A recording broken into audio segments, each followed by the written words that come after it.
Dave Da, how we doing? Welcome to podcast number 19. I hope you're all well. We've had a little quieter week this week, which is a good thing, really, because I always do feel sorry for families that have to arrange funerals this time of the year, as there's always a delay. As you can imagine, with the Christmas holidays and crematoriums being shut, registrars being shut, bereavement offices not being able to get in contact with them, it all adds to a delay. So funerals that should have been perhaps in the last 10 days of December then get carried on to the first couple of weeks of January.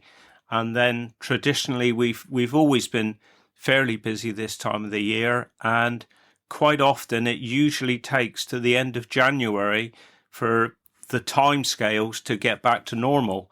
But this year has been even worse. And, we are now looking at funerals that are taken between 3 and 4 weeks to arrange, mainly because, of the delay of Christmas and everyone being so busy, crematoriums being booked up well ahead. So it's a difficult time of the year for everyone. But if we thought it was bad down here, I've heard stories of some places up country where it's actually taken 6 weeks to get the funeral arranged from when the person passed away. So we aren't quite that bad, but it definitely has been worse this year. Earlier this week, we had a funeral down at St Morgan, and that combined with seeing Ollie Rowe on Sunday brought back a lot of memories to me. Dear Ollie, he must be well into his 80s now, but he's still looking fit as a fiddle. And I can actually remember when I first started going out in town 18. We had the Bridgend boys back then. There was me and Steve Morse. He was across the road from us there at Bridgend. He worked for his father in the upholstery shop there. And next door was Wood Design that Steve Roberts had, with a very young Tim Jones working there. And the three of us, we always used to go over town on a Friday dinner time, and then we'd go out in the evenings. And I know me and Steve, when we first started going out, we used to go in the Swan. And back then, the Swan, I expect a lot of you can remember, was split into two, where it is one long bar now. Back then, you had the lounge bar, which you walked in off Moser Street, and then the public bar, the other side. And Ollie used to be more in the public bar, and in the lounge bar, which means Steve used to go in quite a bit early on, was Pam Jewell, worked in there, dear old Pam, and she was a good laugh, I must admit. So anyway, once Ollie and Di left the Swan, I think then they went down to the Falcon at St Morgan, and Ollie always said, if you ever got a funeral in St Morgan, you must pop in and see us after the service. So this is what we used to do. I'm trying to think who the bearers was at the time then. It would have been me. I would think Charlie Brooks, perhaps. Stuart Wilson, definitely Gordy Biscombe was one of them at the time. And after the service and the burial took place, we'd just pop in to see Ollie, just briefly, see how he was. And quite often in there, you'd have the vicar, church warden. Sometimes there'd be an organist in there as well that had played at the service, all lined up on the bar, and also in and out the gravedigger. And the gravedigger would see us come in, and he'd kind of say, all right, time for me to go. But we'd spend a little half hour in there before we headed back to Wadebridge. I always felt that St Morgan had still has, got a special feel to it, really. 'Tis a lovely little village down there. I don't know if you've ever been there, but 'tis a lovely little village. You've got the church, and as I've mentioned in a previous podcast, you've got the convent there as well.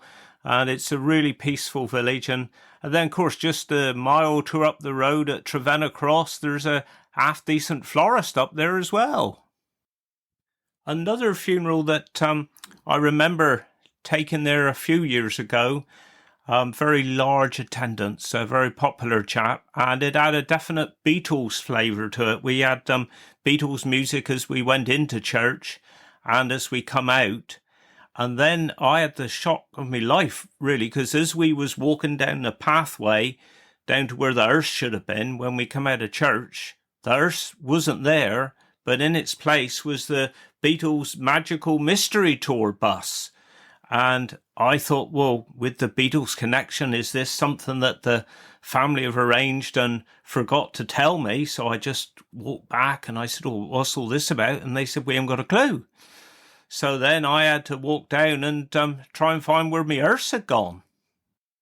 Anyway, what happened was the bus had come down, seen the empty hearse there with my chap there, and I don't think he realised that the funeral was still taking place. I think he just thought that funeral had happened, we'd perhaps gone to the cemetery and come back. So he just said to my driver, oh, could he just move up the road a little bit so that I can park the bus for the holiday makers to get off, you see.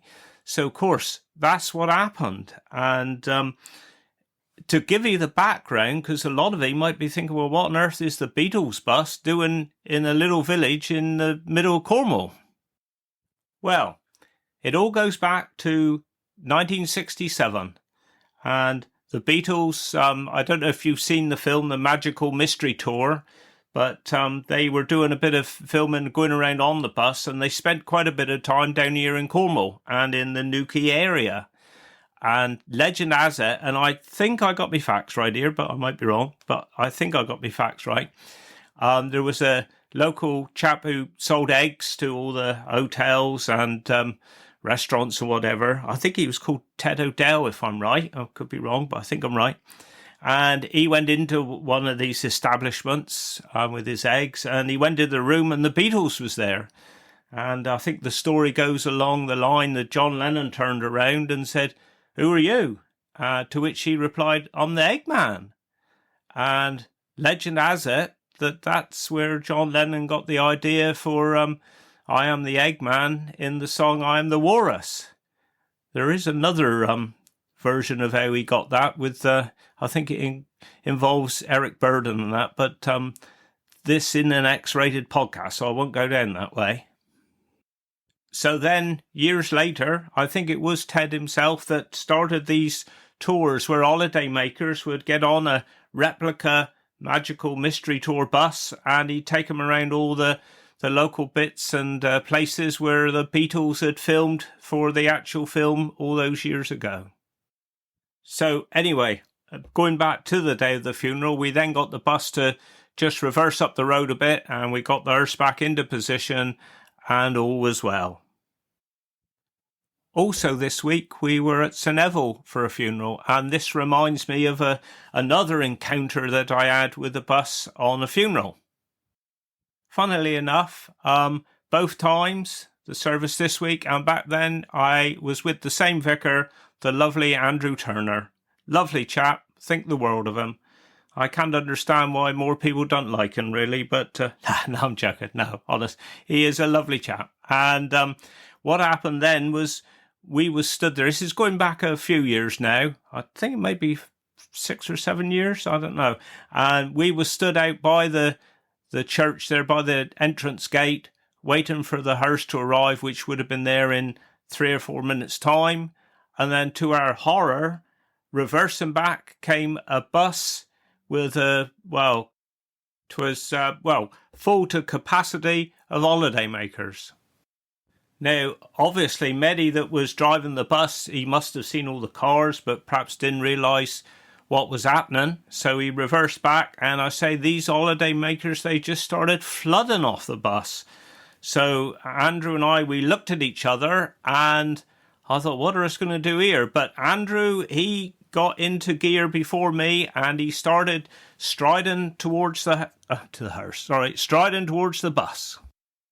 I could almost say we was like a funereal version of Batman and Robin, and there was me, Robin, twiddling me thumbs, well, the caped crusader, and he did look a bit like that from behind because his cassock was blowing in the wind as he walked up to the bus. So he just had a few quiet words with them. I don't know quite what he said, but it did the trick because they was then getting on that bus just as quick as they got off it.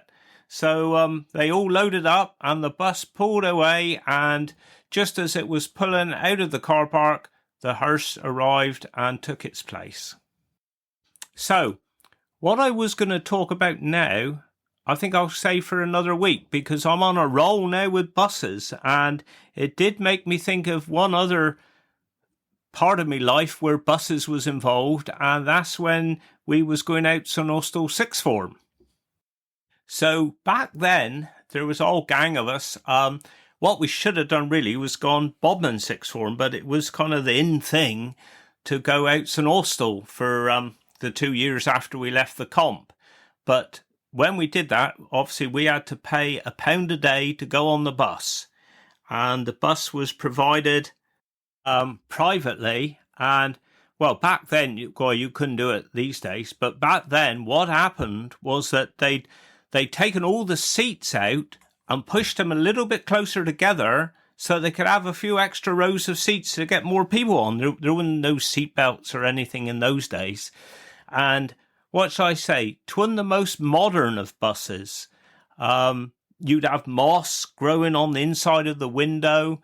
Winter time, there would be frost on the window. You'd have to put your hand on the glass for a minute or two for it to defrost.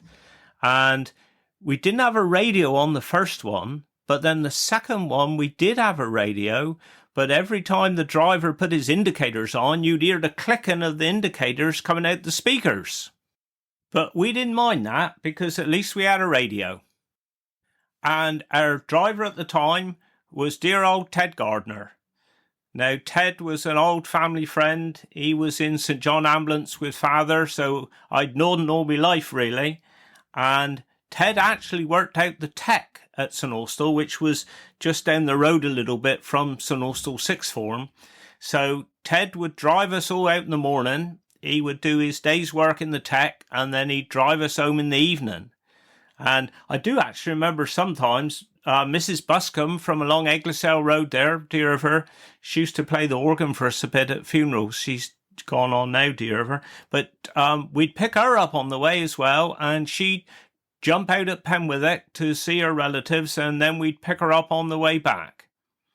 Anyway, Ted did this for, I think, all the time that we was there. But then a few years later, health and safety regulations stepped in, and they decided that Ted couldn't drive them anymore because he was working a full day, so he'd have to drive himself out to the tech. But I say at the time, Ted drove us, and yeah, it was really good memories. So all of the first year we went on the bus, but then the second year I actually passed me driving test, and I had my first car then. 'Twas a Mark I Escort, which I bought off dear Brian Bear, and I used to drive that one every day. So what I would do was a fiver of petrol would last me all week. So I would get 4 of me mates, all to pay me 50p each. So they would save 50p themselves, and I was in profit anyway.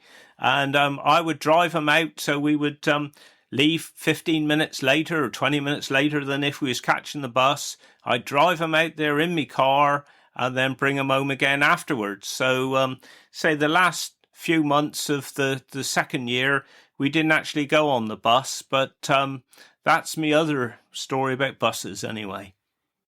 So there we are. So I'm quite pleased about that, really, because I've managed to fill up a whole podcast, and it's left me a bit more material, so at least we got one more episode that I can think of to do for next week. So yeah, I did a little 3 miles tonight. So tomorrow I got me 5 mile run, and then I meant to have a rest day on Saturday, and then running 8 miles on Sunday for the marathon. So we're gradually building up the miles each week as it goes by. But I think that's about it for now. I think to be a bit topical, I thought what I would do for the word this week in Cornish, perhaps I would give you the Cornish word for bus, which is kitron. So how about that? So that's it for now. I hope you have a good week this week coming, and I'll speak to you again next week. Wish you well. Do Guinness.